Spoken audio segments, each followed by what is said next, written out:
کیا حضرت عمرو بن عاص رضی اللہ عنہ کا رضی اللہ اپنی تعالیٰ موت کے وقت دیوار کی طرف منہ کر کے رونا اس بات کی دلیل نہیں ہے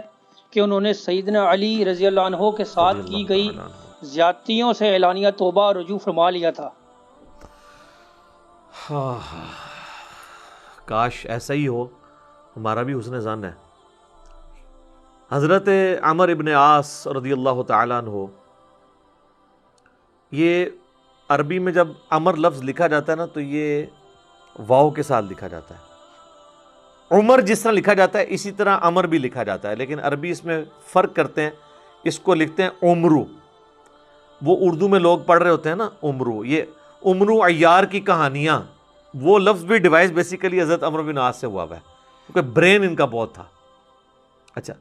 لیکن وہ لفظ ہی غلط ہے، لفظ عمرو تو کوئی لفظ ہی نہیں ہے، لفظ ہے امر۔ لکھا ہوتا ہے عمرو، لیکن اس کا مطلب واو جو ہے وہ سائلنٹ ہوتا ہے، اور واو کا مطلب یہ ہے کہ آپ نے اسے پیش کی بجائے زبر سے پڑھنا ہے، عمر کی بجائے پڑھنا ہے امر۔ تو حضرت عمر بن عاص رضی اللہ تعالیٰ عنہ، یہ آپ سمجھ لیں کہ قریش مکہ، مشرکین عرب کے تھنک ٹینکس میں سے تھے۔ گفتگو کرنے کا بھی ان کو فن آتا تھا، اور معاملہ فہمی اور چیزوں کو ہینڈل کرنا یہ ان پہ ختم تھا، اور ینگ ایج کے اندر۔ اس کا اندازہ آپ اس بات سے لگائیں کہ جب مسلمان ہجرت کر کے نجاشی کے پاس چلے گئے تو مشرکین عرب نے اپنا سفیر بنا کر جس شخص کو بھیجا کہ وہاں پہ جا کے ایک عیسائی بادشاہ سے مقدمہ لڑ سکے اور نعوذ باللہ مسلمانوں کو وہاں سے دوبارہ ملک بدر کروایا جائے،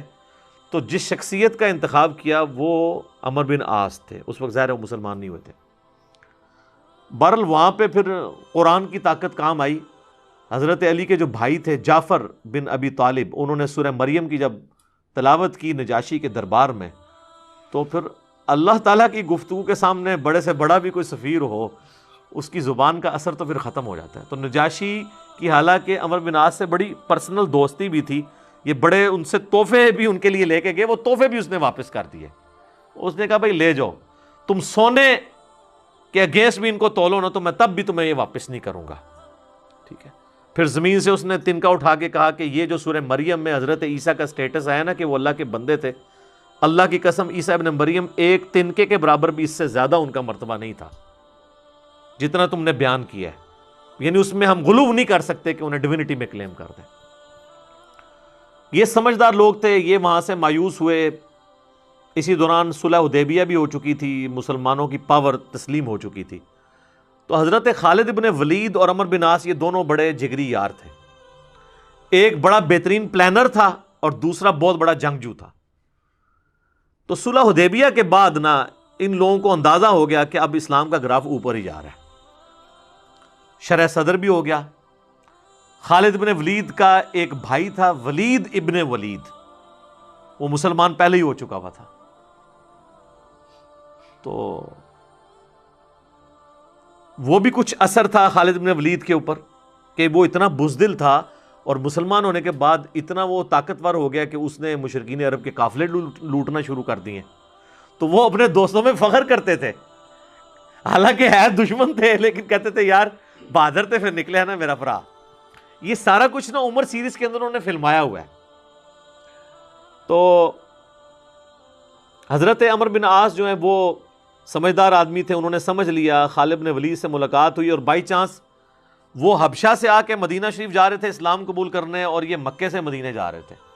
راستے میں ملاقات ہو رہی اور دونوں ایک دوسرے کو بتانے کے لیے تیار نہیں ہو رہے کس لیے جا رہے ہیں، لیکن پھر جب گپ شپ ہوئی تو اندازہ ہوا، تو حضرت خالد نے کہا کہ بھائی مجھے لگتا ہے کہ یہ اللہ کے پیغمبر ہیں، اللہ کی غیبی تائید ہے ان کے ساتھ۔ تو عمر بن عاص کہتے ہیں کہ مجھے بھی لگتا ہے ایسا۔ تو پھر کیا ارادہ ہے؟ تو کہتے ہیں ہم ان کی بیعت کر لیتے ہیں، اسلام قبول کر لیں۔ تو پھر انہوں نے اسلام قبول کیا۔ پھر نبی علیہ السلام نے ان کے ساتھ بڑی شفقت بھی فرمائی۔ کئی ایک چھوٹی مہمات کے اوپر بخاری مسلم میں آتا ہے کہ عمر بن عاص کو آپ نے کسی ایک خاص لشکر کا امیر بھی بنا کے بھیجا۔ اور پھر سیدنا عمر کے دور میں جنگ یرموک کے اندر بھی یہ جو بڑے بڑے چند کمانڈر جو تھے حضرت ابو عبیدہ ابن جرح کے ساتھ، ان میں عمر بن عاص بھی شامل تھے۔ جنگ یرموک انہوں نے لڑی ہوئی ہے، رومن امپائر کے خلاف جو فیصلہ کن جنگ تھی۔ اس کے بعد پھر جب مصر کے فتح کرنے کی باری آئی تو مصر کے اوپر تو حضرت عمر بن عاص کو ہی بھیجا تھا حضرت عمر نے، تو یہ فاتح مصر بھی ہیں۔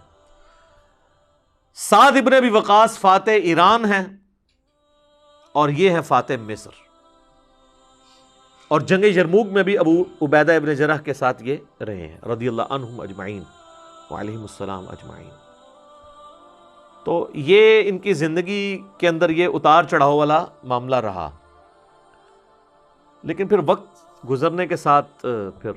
بعض اوقات انسان کے اوپر ایسے معاملات زندگی میں آ جاتے ہیں، ہم کیوں بار بار بات کرتے ہیں کہ ربنا لا تزغ قلوبنا بعد اذ ہدیتنا وہب لنا من لدنک رحمہ انک انت الوہاب، آمین۔ ڈر تو لگا رہنا چاہیے ہر وقت۔ وہ مشہور حدیث جو بخاری اور مسلم دونوں میں ہے، میں یقین کریں جب بھی وہ حدیث پڑھتا ہوں نہ کانپ اٹھتا ہوں۔ عقبہ بن عامر کہتے ہیں کہ نبی علیہ السلام نے اپنی وفات سے 1 مہینہ پہلے غزوہ احد کے شہداء کے قبرستان میں جا کے نماز جنازہ پڑھی اور وہیں پر ہمیں خطبہ دیا۔ اچھا، اس حدیث کے اینڈ پہ بڑے دردناک الفاظ ہیں۔ عقبہ بن عامر کہتے ہیں یہ آخری دفعہ میں نے نبی علیہ السلام کا دیدار کیا تھا، اس کے بعد میں نے حضور کو کبھی نہیں دیکھا۔ عقبہ بن عامر کہتے ہیں یہ والا جو خطاب ہوا تھا غزوہ احد کے شہداء کے اوپر، تو اس میں آپ علیہ السلام نے فرمایا کہ دیکھو مجھے اپنے بعد تم سے یہ خطرہ نہیں ہے کہ تم شرک میں مبتلا ہو جاؤ، مگر مجھے ڈر ہے کہ تم دنیا کے مال میں پھنس جاؤ گے، پھر ایک دوسرے کو قتل کرو گے جس طرح اگلی قوموں نے کیا، اور تم بھی تباہ و برباد ہو جاؤ گے جس طرح اگلے۔ یہ پچھلے دنوں میری ایک ویڈیو بھی ریکارڈ ہوئی ہے، مجھے تم سے شرک کا خدشہ نہیں، یہ حصہ نکالا ہوا ہے اس میں سے۔ سر اس حدیث میں جو سوز و گداز تھا وہ آپ کو سمجھ ہی نہیں آیا وہ کیا تھا۔ بخاری مسلم کے الفاظ ہیں، عقبہ بن عامر کہتے ہیں رسول اللہ ہم سے یوں گفتگو کر رہے تھے جس طرح آپ مردوں اور زندوں دونوں کو الوداع کہہ رہے ہیں، اور آپ فرمایا کہ میں اس وقت بھی اپنا حوض کوثر سامنے دیکھ رہا ہوں، یعنی اللہ تعالیٰ نے آپ کو وہ سب کچھ سامنے دکھا دیا، اور میں تمہارا پیش رو ہوں، میں آگے جا رہا ہوں، تم نے میرے پیچھے آنا ہے۔ آپ ڈرا رہے تھے، تو اور وہی ہوا کہ نبی علیہ السلام کی وفات کے بعد پھر دنیا کی محبت کے غلبے کی وجہ سے بنو امیہ نے جو کام کیے، اور پھر جنگ جمل صفین اور نہروان، یہ ایک دردناک چیز ہے۔ یوٹیوب پہ میری کئی ایک ویڈیوز اس کے اوپر ریکارڈنگ ہے۔ اس حدیث میں بہرحال یہ آپ چیز نوٹ کریں کہ نبی علیہ السلام نے یہ خطبہ مسجد نبوی میں دینے کی بجائے قبرستان میں کیوں دیا ہے؟ اس کی 2 ریزنز تھی۔ اس لیے کہ وہ قبرستان تھا غزوہ احد کے میدان میں، جہاں پر ایک واضح فتح مال غنیمت سمیٹنے کی وجہ سے شکست میں بدل گئی تھی، حالانکہ رسول اللہ موجود تھے، لیکن دنیا کی محبت کے تھوڑے سے غلبے نے رسول اللہ کی موجودگی کی بھی پرواہ نہیں کی اللہ نے، اور فتح کو شکست میں بدل دیا۔ تو آج تو رسول اللہ موجود بھی نہیں ہے، ہمیں آپ کی دعاؤں کا بھی وہ حصہ نہیں ہے جو صحابہ کو نصیب تھا صلی اللہ علیہ وآلہ وسلم رضی اللہ عنہم اجمعین۔ اور دوسرا نبی علیہ السلام یہ میسج دینا چاہ رہے تھے کہ غزوہ احد میں وہ لوگ اس قبرستان میں دفن ہیں جنہوں نے محنتیں کی ہیں، اور پھل ملنے سے پہلے ہی وہ اسی فقر کی زندگی میں دنیا سے چلے گئے۔ حضرت حمزہ ابن عبد المطلب نے تو اسلام کا گولڈن پیریڈ نہیں دیکھا نا، ان تو قربانیاں دی ہیں نا۔ آپ اس سے اندازہ لگائیں، یہ میرا اجتہاد ہے اور یہ درست ہے کہ اگر رسول اللہ کی وفات کے وقت حضرت حمزہ زندہ ہوتے تو پہلے خلیفہ وہ بنتے، کیونکہ غزوہ بدر اور احد کے اندر نبی علیہ السلام نے آرمی چیف ان کو بنایا تھا، ابو بکر عمر عثمان و علی ان کے انڈر تھے۔ تو حمزہ بن عبد المطلب تو شہید ہوئے احد میں، ان کی لاش کا مسئلہ ہوا۔ نبی علیہ السلام نے یہ بھی میسج دیا کہ یہاں پہ، اور پھر وہاں تو اتنی دردناک حدیثیں ہیں بخاری مسلم میں کہ کفن کے لیے بھی کپڑا نہیں تھا، سر چھپاتے تھے تو پاؤں ننگے ہو جاتے تھے کہ یہ صاحب کے، پھر گھاس ڈال کے ایک قبر میں کئی مردے دفنائے گئے۔ تو نبی علیہ السلام یہ بھی میسج دے رہے تھے، کیونکہ آپ کو تو اللہ نے دکھا دیا نا۔ اسی حدیث بخاری مسلم میں آتا ہے کہ اللہ تعالیٰ نے زمین کے خزانوں کی چابیاں مجھے دے دی ہیں، جو بریلوی کہتے ہیں کہ حضور ہی سب کچھ بانٹ رہے ہیں، خدا کا نام ہے۔ اور میرے بھائی وہ بخاری مسلم میں باقی حدیث میں موجود ہے، وہ زمین کے خزانے رومن اور پرشین امپائر کے خزانے ہیں جو صحابہ نے فتح کرنے تھے، بیت المال میں آ کے جمع ہونے تھے۔ یہ تھا اس سے مراد کہ مجھے اللہ تعالیٰ نے عطا فرمائی ہے، مجھے اللہ تعالیٰ نے دکھا دیا ہے کہ میری امت کہاں تک پہنچے گی۔ وہ کئی ایک احادیث ہیں، آپ کو مشکات کی نا 30 جلد میں نبی علیہ السلام کے فضائل کے چیپٹر میں وہ مل جائیں گی۔ کئی لوگ ہمیں ای میل بھی کر رہے ہوتے ہیں یہ حضور کو جو چابیاں دی گئی ہیں تو پھر اب جس کے پاس چابی ہے اسے ہی مانگنا چاہیے، وہ یہ تھا، ٹھیک ہے، کہ وہ رومن اور پرشین امپائر کے خزانے مسلمانوں کو ملے۔ تو بہرحال اسی کی ایگزیکیوشن بعد میں ہوئی ہے، اور حضرت عمرو بن عاص بھی اس، یعنی آپ سمجھ لیں سسٹم کا کسی درجے تک حصہ بنے، اور یہ میں ان پہ کوئی فتویٰ نہیں لگا رہا، وہ خود مانتے تھے کہ میرے ساتھ ایسا معاملہ ہوا۔ مجھے حضرت عمرو بن عاص سے یہ چیز یاد آئی، بڑی رکت انگیز حدیث ہے جس میں ان کے قبول اسلام کا واقعہ بھی ہے۔ صحیح مسلم میں کتاب الایمان چیپٹر میں شروع ہی میں 321 نمبر حدیث ہے انٹرنیشنل نمبر کے مطابق، اور میرے یہ جو کربلا والا ریسرچ پیپر جس میں نے 200 احادیث جمع کی ہیں اس کے اندر بھی آپ کو مل جائے گی، جنگ صفین کے حوالے سے میں وہ حدیثیں لے کے آیا ہوں۔ صحیح مسلم میں 321 نمبر، حضرت عمرو بن عاص کی موت کا وقت جب قریب آتا ہے تو وہ دیوار کی طرف منہ کر کے رونا شروع کر دیتے ہیں۔ سر موت کے وقت انسان کو پھر اپنی زندگی میں کی ہوئی غلطیاں یاد آ جاتی ہیں، تو ان کا بیٹا ان کو تسلی دیتے ہوئے کہتا ہے کہ ابا جان، آپ تو نبی علیہ السلام کے قریبی ساتھیوں میں سے تھے،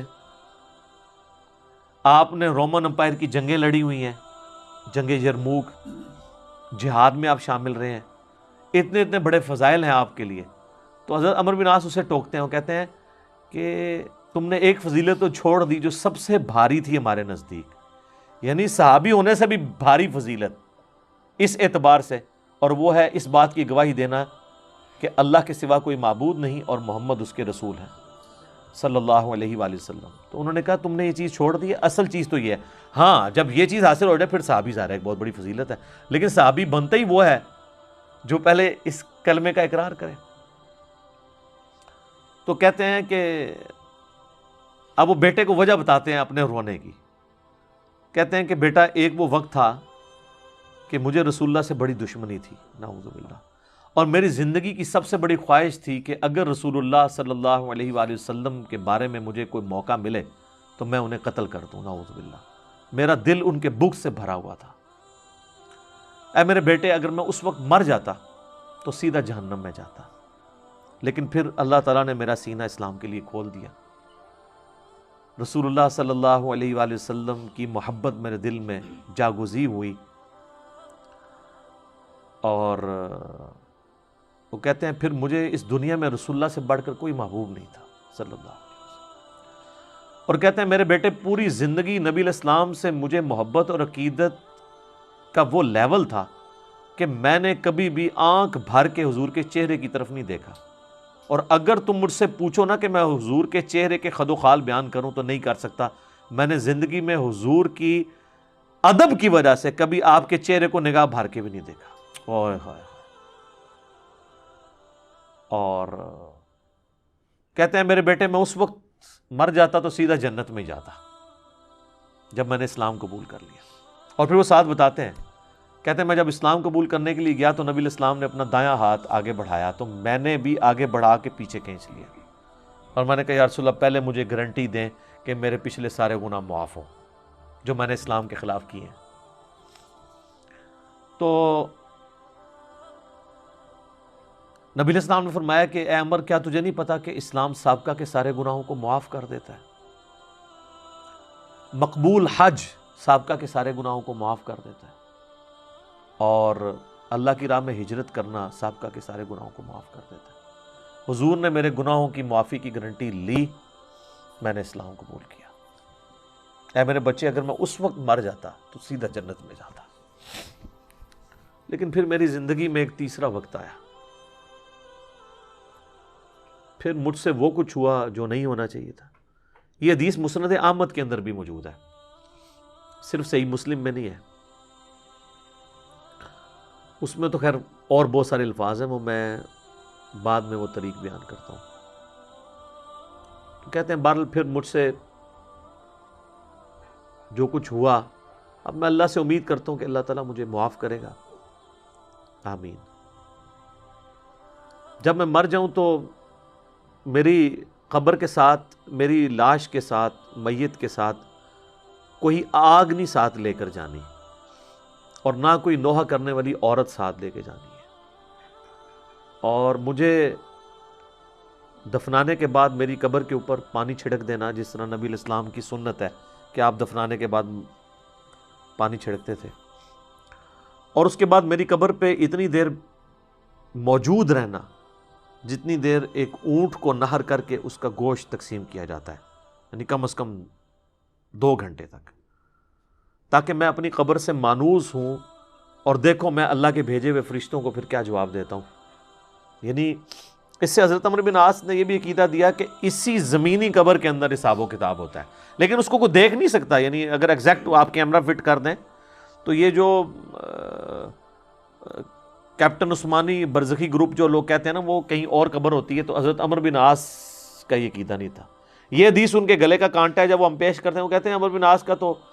ذہنی توازن آخری وقت میں بگڑا ہوا تھا، وہ تو بہکی باتیں کر رہے تھے، کیونکہ ان کے لیے تو وہ جو بھی باتیں حضرت علی کی فیور میں جائیں وہ بہکی ان کو لگتی ہیں نا۔ میں کہتا ہوں ان کا دماغ جتنا موت کے وقت کام کیا ہے نا پہلے نہیں کیا تھا، کیونکہ وہ تو اس وقت ہی ان کو احساس ہوا ہے۔ اس طرح کو پوری اپنی لائف سٹوری سناتا ہے جس کا دماغ چلا ہوا ہو، کدھر سے شروع ہے اور کدھر تک پہنچا ہے۔ اچھا، یہ حدیث مسند احمد میں بھی آتی ہے، اس میں جو ہے نا الفاظ ہیں کہ وہ گھبراہٹ کی وجہ سے نا دیوار کی طرف منہ کر کے روتے ہیں، تو ان کا بیٹا جب پوچھتا ہے کہ کیا آپ موت کے خوف کی وجہ سے رو رہے ہیں، وہ کہتے ہیں میں موت کی وجہ سے نہیں رو رہا، میں رو رہا ہوں اس بات کو کہ مرنے کے بعد میرے ساتھ کیا بنے گا، موت کے بعد آنے والے حالات کے بارے میں۔ یہی تو سر ہم آپ کو کہہ رہے ہیں کہ مرنے سے پہلے اے مسلمان کر لے اس پہ غور، کتابوں کا خدا اور ہے، بابوں کا خدا اور۔ اچھا، ایک اور طریقہ ہے مسند امام احمد میں اس کے ساتھ ہی، کہ موت کے وقت جب انہیں گھبراہٹ ہوتی ہے نا تو وہ دیوار کی طرف منہ کر کے زاروں قطار روتے ہیں، تو ان کا بیٹا کہتا ہے کہ ابا جی آپ رو رہے ہیں، آپ کو تو نبی علیہ السلام اتنی محبت کرتے تھے، آپ کو ذمہ داریاں دیتے تھے، آپ نے جنگیں لڑی، آپ نے رومن امپائر کے خلاف جنگ یرموک لڑی، تو حضور کو تو آپ کو بڑی اہمیت دیا کرتے تھے۔ سر اس پہ آپ ذرا جواب سنیں عمرو بن عاص کا۔ وہ کہتے ہیں اللہ کی قسم مجھے پوری زندگی یہ بات معلوم نہیں ہو سکی کہ حضور مجھ سے واقعی محبت کرتے تھے یا صرف تالیف قلب کے لیے، میرا دل رکھنے کے لیے مجھے کبھی کو پوسٹ دے دیا کرتے تھے۔ لیکن 2 بندے ایسے ہیں جن کے بارے میں دل سے گواہی دیتا ہوں کہ رسول اللہ اپنی وفات تک ان سے محبت کرتے تھے، ایک ابن سمیہ عمار ابن یاسر، اور دوسرا ابن ام عبد عبداللہ ابن مسعود۔ اب عمار بن یاسر ان کو کیسے بھول سکتا تھا، عمار کو تو مارا ہوا تھا انہوں نے صفین کے اندر۔ تو وہ کہہ رہے ہیں کہ حضور مجھ سے محبت کرتے تھے نا، تو مجھے نہیں لگتا کہ وہ اندر سے کرتے تھے یا میرا دل رکھنے کے لیے، بعض اوقات بندہ کسی کو oblige بھی کر دیتا ہے نا تعریف قلب کے لیے، لیکن 2 بندے ایسے تھے میں کہتا ہوں کہ حضور واقعی ان سے محبت کرتے تھے، ابن سمیہ اور ابن ام عبد۔ پھر عبداللہ بن مسعود کے بارے میں اور عمار بن یاسر کے بارے میں جب انہوں نے یہ بات کی نا، تو ان کا بیٹا کہتا ہے کہ پھر انہوں نے دیوار کی طرف منہ کر لیا اور زاروں کے تار رونا شروع کر دیا، اور پھر ساتھ ساتھ یہ بول رہے تھے کہ اے اللہ تو نے ہمیں جن باتوں کا حکم دیا ہم نے وہ کام چھوڑ دیے، اور تو نے ہمیں جن چیزوں سے منع کیا تھا ہم وہ کام کرتے رہے، اب تیری مغفرت کے سوا کوئی چارہ نہیں ہے۔ اور پھر ان کا بیٹا کہتا ہے کہ بس یہی جملے وہ پڑھتے رہے کہ ان کی روح پرواز کر گئی۔ آخری ان کا کلام یہی تھا کہ اللہ جو جن کاموں سے تو نے روکا وہ ہم کرتے رہے، اور جن چیزوں کا تو نے حکم دیا ہم اس کی مخالفت کرتے رہے، تیری مغفرت کے سوا اب کوئی چارہ نہیں ہے۔ تو اسی حدیث میں الفاظ ہیں کہ وہ جو میں نے بتایا مسند احمد والی جو حدیث ہے کہ میری زندگی میں جو 3 پیریڈ آئے اس میں انہوں نے پھر تیسرا کہا کہ پھر میں حکومتی معاملات میں، بادشاہت کے معاملات میں پڑ گیا۔ صحیح مسلم میں تو ایمبیگوس الفاظ سے، مسند احمد والے طریق میں ہے کہ میں بادشاہت سے جا ملا، یعنی وہ ملوکیت والا وہ جو معاملہ تھا وہ اسی کو ہی رو رہے تھے۔ مسند امام احمد میں ایک حدیث ہے کہ جب عمار بن یاسر کی قتل کی خبر ملی جنگ صفین میں، تو ایک شخص آ کے عمر بن عاص کو بتاتا ہے کہ عمار قتل ہو گئے ہیں، تو حضرت عمر بن عاص بلند آواز سے پڑھتے ہیں انا للہ و انا الیہ راجعون، اور وہ بھاگتے ہوئے حضرت معاویہ کے پاس جاتے ہیں اور کہتے ہیں کہ معاویہ، تو عمار کو ہماری فوج نے قتل کر دیا، عمار قتل ہو گئے، اور میں نے رسول اللہ سے سنا تھا کہ عمار کو ایک باغی جماعت قتل کرے گی۔ تو حضرت معاویہ بجائے یہ کہ رجوع کرنے کے عمر بن عاص کو کہتے ہیں کہ تو اونٹ کی طرح اپنے پیشاب میں پھسلتا ہے، یعنی تجھے خود یہ اس حدیث کا پتہ ہے، اور تو خام خواہ اس کا چرچا کر کے لوگوں کو بتانا چاہ رہا ہے کہ علی حق پہ ہے اور ہم نہ حق ہیں۔ تو ہم نے اس کو مارا ہے، اس کو تو علی نے مارا ہے، نہ علی لاتا اس کو اور نہ وہ جنگ کے اندر قتل ہوتا ہے، یہ تو علی نے لا کے ہمارے نیزوں کے آگے اسے پھینکا ہے، نعوذ باللہ۔ اتنی باطل تعویل کی۔ اور المستدرک الحاکم میں اور باقی کتابوں میں حدیث کی ملتا ہے کہ جب حضرت علی کو اس کی خبر ملی نا، تو انہوں نے کہا کہ پھر معاویہ یہ کہنا چاہتا ہے کہ حمزہ کا قاتل رسول اللہ تھے، کہ نہ وہ جنگ احد میں ساتھ لے کے آتے، نہ حمزہ قتل ہوتا۔ تو جو شخص جس کی فیور میں قتل ہو رہا ہوتا ہے وہ تو اس کا قاتل نہیں ہوتا، مخالف ہی قاتل ہوتا ہے۔ تو پھر مسند احمد میں ایک اور حدیث ہے کہ عمار کے قتل ہونے کی جب خبر پہنچتی ہے نا، تو حضرت عمر بن عاص کہتے ہیں کہ میں نے خود رسول اللہ سے سنا تھا کہ عمار کو باغی جماعت قتل کرے گی، اور عمار کا قاتل اور مال لوٹنے والا آگ میں ہے۔ تو وہ جو شخص خبر لے کے آتا ہے نا، اس کو بھی ہاتھ پاؤں پڑ جاتے ہیں کہ ایک میں ان کو خبر دے رہا ہوں، ان کو خود بھی پتہ ہے، تو یہ لوگ کیا کر رہے ہیں؟ تو حضرت عمر بن عاص اس کی بھی تعویل کرتے ہیں، وہ کہتے ہیں حضور نے جو جہنم کے بارے میں فرمایا تھا نا، وہ عمار کے قاتل اور مال لوٹنے والے کے لیے تھا، وہ ہمارے لیے نہیں ہے۔ اگرچہ ہم بھی جنگ لڑ رہے تھے لیکن ہمارے ہاتھوں سے تو نہیں وہ قتل ہوا۔ حالانکہ صحیح بخاری میں حدیث ہے عمار کو باغی جماعت قتل کرے گی، اور یہ حدیث میں نے بتایا ان کو پتہ بھی تھی۔ جماعت کے بارے میں الگ سے میں نہیں کہتا دوزخ میں جائے گی، اللہ اور بندے کا معاملہ ہے۔ تو انہوں نے کہا کہ یہ مال لوٹنے والا اور قتل کرنے والے کے بارے میں۔ اب مسند احمد میں موجود ہے کہ وہ صحابی صلح حدیبیہ کا صحابی تھا، ابو الغادیہ، جس نے عمار کو قتل کیا تھا، اور پوری زندگی پہ پھر وہ روتے تھے مجھ سے یہ کیا کام ہوا۔ تو اس پہ خیر ابن حجر اسقلانی نے بڑی کوشش کی ہے، انہوں نے بحث کی ہے کہ نہیں، صلح حدیبیہ کی فضیلت اسے کور کر لے گی، امید ہے کہ وہ جنت میں ہی جائے گا، جہنم میں پھیرا لگائے بغیر۔ تو شیخ البانی نے پھر اس کے اوپر گرفت کی ہے کہ نہیں، جو عام فضیلت ہوتی ہے نا، جب کسی معاملے میں تخصیص آ جائے تو عام فضیلت اٹھ جاتی ہے۔ جب حضور نے فرما دیا نا کہ عمار کا قاتل اور مال لوٹنے والا جہنم میں ہے، تو اب یہ ایک تخصیص آ گئی ہے۔ جب تخصیص آ جائے نا تو حکم عام اٹھ جاتا ہے اس شخص کے لیے، لہٰذا آپ یہ تعویل نہ کریں۔ شیخ البانی یعنی انہوں نے حق گوئی کا مظاہرہ کیا۔ بہرحال یہ اللہ اور بندے کا معاملہ ہے، ہم کوئی کسی کی آخرت کا فیصلہ نہیں کرتے۔ بہرحال یہ حقیقت ہے کہ حضرت علی اپنی وفات تک ان لوگوں سے ناراض رہے ہیں۔ المصنف ابن ابی شیبہ میں موجود ہے، تابعی کہتے ہیں ہم نے حضرت علی کے پیچھے نماز میں قنوت نازلہ پڑھی ہے۔ حضرت علی قنوت نازلہ میں پڑھتے تھے اللہم علیک بمعاویۃ و اشیائہ و عمر ابن عاص و اشیائہ و ابا سلمی و اشیائہ، اس میں عمر بن عاص کا بھی نام ہے۔ اے اللہ معاویہ کے شیعہ اور معاویہ اور اس کے شیعہ کو برباد کر، عمر بن عاص اور ان کے شیعہ کو برباد کر۔ یہ حضرت علی قنوت نازلہ پڑھا کرتے تھے۔ اچھا انہوں نے اردو میں ترجمہ کیا ہے اے اللہ معاویہ اور اس کے شیعہ کو سنبھال لے۔ اب کیسا لفظ استعمال کیا؟ لفظ آتا ہے نبٹ لے۔ وہ اب کہیں وہ کہیں گے سنبھال مطلب ہے کہ انہوں نے سام، تو وہ تعویل کریں گے۔ تو میں نے اس لیے ترجمہ کیا تباہ و برباد کر، کیونکہ یہ علیکہ کے ساتھ جب بات کی جاتی ہے نا، تو یہ آپ قنوت نازلہ پڑھ رہے ہوتے ہیں نا یہود و نصارہ کے اوپر بھی، تو اس میں بھی اللہم علیکہ یہ تو نہیں تھا ان کو سنبھال لے، سنبھال لیتے سانو یا اللہ سانو سنبھال رہا تھے یار تو وہ ترجمہ ایسا کرتے ہیں کہ وہ اس کو نا بدل دیتے ہیں۔ بہرحال آج کی ڈیٹ میں ہم تو یہی کہیں گے کہ حضرت عمر بن عاص رضی اللہ تعالیٰ عنہ کا موت کے وقت رونا اور اللہ کی طرف رجوع لانا، اللہ تعالیٰ ان کی غلطیوں کا کفارہ اس کو بنائے۔ باقی انشاءاللہ تعالیٰ ایک تو چیز ہے، حضرت عمر بن عاص کے لیے مجھے مولا علی سے ایک گارنٹی مل گئی ہے،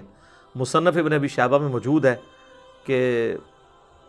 اہل صفین کے بارے میں جب مولا علی سے پوچھا گیا تو انہوں نے کہا کہ میں امید کرتا ہوں کہ میری طرف سے شہید ہونے والے تو جنتی ہیں ہی ہیں، میرے مخالفین بھی جنتی ہیں، پھر قیامت والے دن اللہ کی بارگاہ میں معاملہ میرے اور معاویہ کے درمیان طے ہوگا۔ تو میرے خیال ہے حضرت عمرو بن عاص کو مولا علی نے پھر قنوت نازلہ کے بعد یہ فرما کے نکال دیا، اور آپ دیکھ لیں وہ روئے بھی بہت ہیں آخری وقت میں۔ میں ویسے جب بھی یہ حدیث پڑھتا ہوں پھر عمرو بن عاص کے لیے میرا دل نرم ہو جاتا ہے کہ انہوں نے مرنے سے پہلے اللہ کی طرف رجوع لائے ہیں، رضی اللہ تعالیٰ عنہ وعلیہ السلام۔ آپ نے معراج النبی صلی اللہ علیہ صلی وآلہ اللہ وسلم علیہ والے وآلہ لیکچر میں وسلم صحیح بخاری اور صحیح مسلم کی احادیث کی روشنی میں یہ ثابت کیا تھا کہ مرنے سے پہلے کوئی مخلوق اپنے رب کا دیدار نہیں کر سکتی، جبکہ دوسری طرف کئی صوفیاء اور بزرگان دین کو خواب میں اللہ تعالیٰ کا دیدار نصیب ہوا ہے۔ کیا خواب میں اللہ تعالیٰ کو دیکھنا اسی دنیا کی زندگی میں ممکن ہے؟ پلیز تسلی بخش جواب دیجیے گا، شکریہ۔ شکریہ جی، آپ کی تسلی کرواتے ہیں انشاءاللہ تعالی۔ دیکھیں، ایک تو کیٹاگوریکل عقیدہ جو قرآن سے ہمیں ملتا ہے وہ یہ ہے کہ اس دنیا کی زندگی میں کسی شخص کا بیداری کے عالم میں سر کی آنکھوں سے اللہ کو دیکھنا یہ ناممکن ہے۔ اس حوالے سے کئی ایک دلائل ہیں، اس میں ٹاپ آف دا لسٹ دلیل وہ ہے جو سورۃ الاعراف میں ایک اولو العزم پیغمبر سیدنا موسیٰ علی نبینا و علیہ الصلاۃ والسلام کے بارے میں آتا ہے، آیت نمبر 143 میں، کہ جب وہ کوہ طور پر اللہ تعالیٰ سے ملاقات کے لیے پہنچے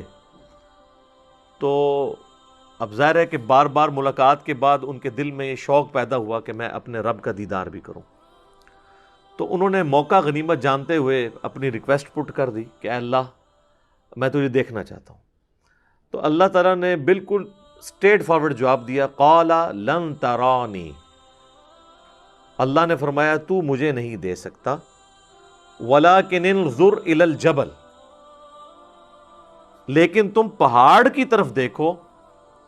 جس پہ ہم اپنی تجلی نازل کریں گے، اگر یہ پہاڑ قائم رہ گیا، ہماری تجلی کو برداشت کر گیا، تو پھر تم گمان کرنا کہ تم بھی دیکھ سکتے ہو۔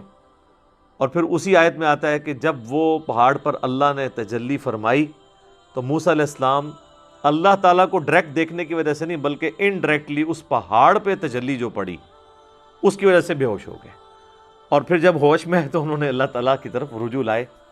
کہ یہ تو ممکن نہیں ہے۔ اسی طریقے سے سورۃ الانعام کے اندر بھی اللہ تعالیٰ نے فرمایا کہ لا تدرکہ الابصار، آنکھیں اس کے دیدار کا احاطہ نہیں کر سکتی، وہ ہر چیز کا احاطہ کیے ہوئے۔ تو ان آیات کی روشنی میں یہ چیز کلیئر ہے کہ یہ سر کی آنکھوں سے دنیا میں تو امپاسبل ہے۔ البتہ آخرت کی زندگی میں قرآن حکیم میں کئی ایک آیات ہیں جو اس کو سپورٹیو ہیں کہ ہر اہل ایمان کو اللہ تعالیٰ کا دیدار نصیب ہوگا۔ اس حوالے سے اہل تشیع کا اختلاف ہے، وہ آخرت میں بھی اللہ کے دیدار کے قائل نہیں ہیں، وہ سورۃ الانعام کی آیت کو جنرل مانتے ہیں ہمیشہ کے لیے، جبکہ اہل سنت کے ہاں قرآن حکیم سے کئی آیات سے رزلٹ ایسا نکلتا ہے، اور بخاری اور مسلم کی کئی احادیث اس کو سپورٹ کرتی ہیں کہ آخرت میں اہل ایمان کو، اہل جنت کو سب سے بڑی جو جنت میں نعمت ملے گی وہ اللہ کا دیدار ہے۔ اس کو سپورٹیو جو ہے وہ جتنی آیات اور احادیث ہیں وہ میں نے الگ سے ایک ٹاپک ریکارڈ کروایا ہے جس کا آپ نے ذکر کیا، معراج النبی صلی اللہ علیہ وآلہ وسلم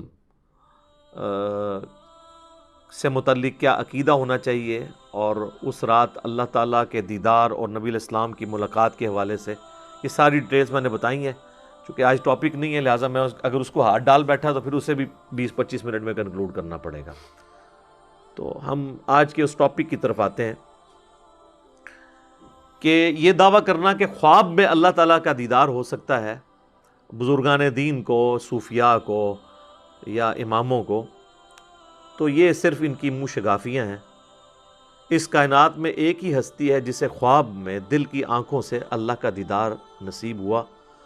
اور وہ ہیں ہمارے محبوب سید الاولین والآخرین، شفیع المذنبین، رحمت للعالمین، سیدنا و مولانا امام اعظم محمد رسول اللہ صلی اللہ علیہ وآلہ وسلم۔ اور وہ بھی خواب میں انہیں دیدار ہوا۔ یہ حدیث مسند امام احمد میں ہے، جامعہ ترمذی میں صحیح سند کے ساتھ موجود ہے۔ امام ترمذی نے بھی اس کی تصحیح کی ہے اور پھر 7 کومنٹس نقل کیے ہیں کہ میں نے اپنے استاد امام محمد بن اسماعیل المعروف امام بخاری، ان سے جب اس حدیث کے متعلق پوچھا تو انہوں نے فرمایا یہ حدیث صحیح ہے۔ وہ حدیث میں بعد میں ڈسکس کروں گا اس گفتگو کو کنکلوڈ کرتے ہوئے۔ یہ جو بزرگان دین کے بارے میں، صوفیاء کے بارے میں یہ لوگ دعوے کر رہے ہیں، یہ ساری ان کی منہ شگافی ہیں۔ انہی سے پوچھیں کہ کیا صحابہ اکرام علیہم رضوان میں کوئی ایک بھی کامل الایمان شخص ایسا نہیں تھا کہ جو اللہ تعالیٰ کو دیکھ سکتا؟ کوئی ضعیف روایت ہی بتا دیں کہ سیدنا ابو بکر، عمر، عثمان و علی رضی اللہ عنہم اجمعین و علیہم السلام اجمعین، یہی اولو العزم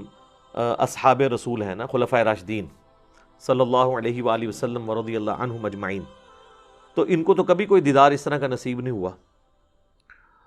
تو یہ لوگ زیادہ حقدار تھے اللہ تعالیٰ کو خواب میں دیکھنے کے یا بعد کے لوگ؟